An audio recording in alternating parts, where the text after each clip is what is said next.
Kondisi terminal Malengkeri yang tidak terawat menjadi alasan Organda Makassar menolak masuk ke dalam kawasan terminal untuk mengangkut penumpang.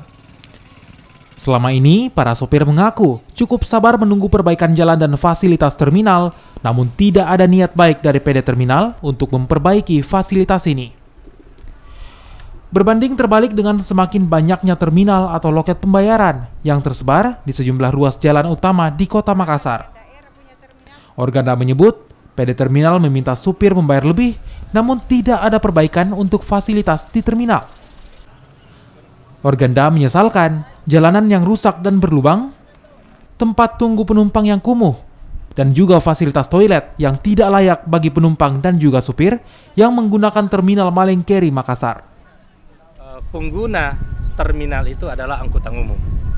Kami sebagai Ketua Organda Kota Makassar, kalau dengan kondisi terminal tidak memungkinkan kepada anggota kami, bisa saja kami memberhentikan bahwa tidak usah ada yang menggunakan terminal.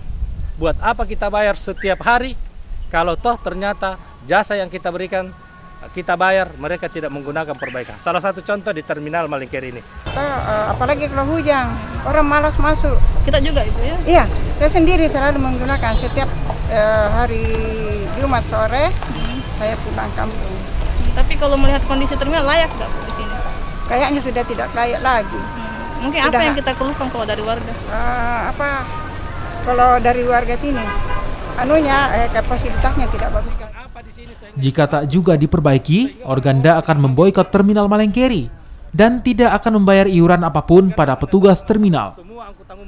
Terminal Malengkeri setiap harinya digunakan oleh sopir angkutan umum dan juga daerah untuk mengangkut penumpang dari dalam dan luar Kota Makassar, sehingga fasilitas yang memadai menjadi tuntutan para supir. Nila Rustam, Kompas TV Makassar, Sulawesi Selatan.